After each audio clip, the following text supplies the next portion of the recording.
আসসালামু আলাইকুম। আমি আজকে আপনাদের সঙ্গে কাঁঠালের বিচির ভর্তার রেসিপি শেয়ার করব।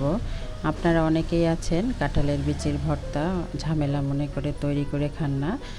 আজকে আমি আপনাদের সঙ্গে খুব সহজ একটি পদ্ধতি শেয়ার করব, যাতে আপনারা সহজেই এই ভর্তাটি বানিয়ে আপনারা খেতে পারেন। আপনারা আমার সাথেই থাকেন, দেখেন আমি কিভাবে তৈরি করি এই কাঁঠালের বিচি ভর্তার রেসিপি।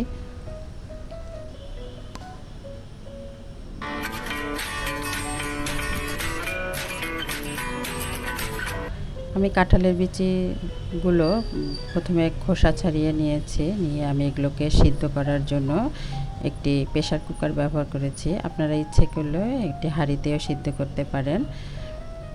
তারপর আমি একটি ফ্রাই প্যানে শুকনো লাল মরিচ এভাবে টেলে নিয়েছি এবং একই ফ্রাই প্যানে আমি কাঁঠালের বিচিগুলো যে সিদ্ধ করে রেখেছিলাম এগুলো আমি ফ্রাই প্যানে দিয়ে একটু হালকা করে টেলে নিয়েছি, যাতে কাঁঠালের বিচি সিদ্ধর সময় যে পানিটা থাকে সেই পানিটা শুকিয়ে যায়। তাহলে কাঁঠালের বিচির ভর্তাটি খেতে খুব সুস্বাদু হবে। দেখেন আমি এভাবে করে নিয়েছি।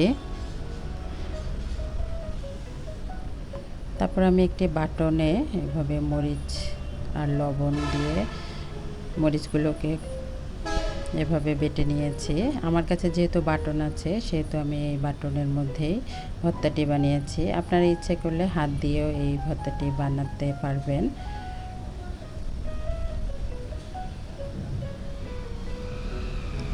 আমি কাঁঠালের বিচিগুলো বাটনে দিয়ে এভাবে বেটে নিয়েছি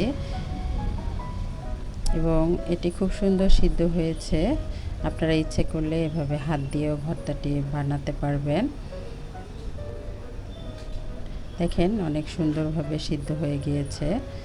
এভাবে আমি বাটনে বিচিগুলোকে এভাবে বেটে নিয়েছি।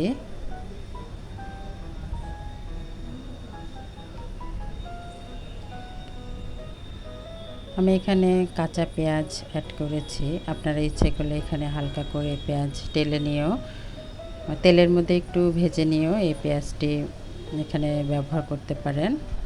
দিয়ে আমি ভর্তা পেঁয়াজ খুব ভালোভাবে মেখে নিয়েছি। আমি এখানে সামান্য পরিমাণ সরিষার তেল দিয়ে দিয়েছি, এটা আপনাদের ইচ্ছে। আপনারা যারা পছন্দ করেন না তারা সরিষার তেল নাও দিতে পারেন। আপনারা অনেকে এখানে ধনিয়া পাতাও ব্যবহার করতে পারেন।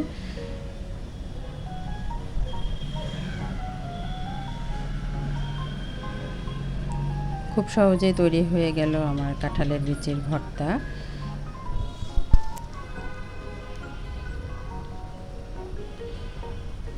আমি এবার পরিবেশনের জন্য কাঁঠালের বিচির ভর্তাগুলোকে একটি প্লেটে উঠিয়ে নিচ্ছি। দেখেন দেখতে যেমন সুন্দর হয়েছে, খেতেও খুবই মজাদার।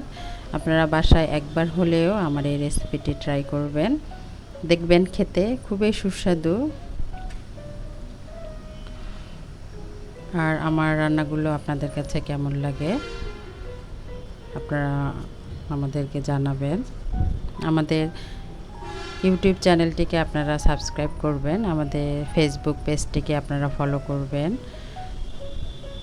আমি এভাবে ধনিয়া পাতা দিয়ে ডেকোরেশন করেছি।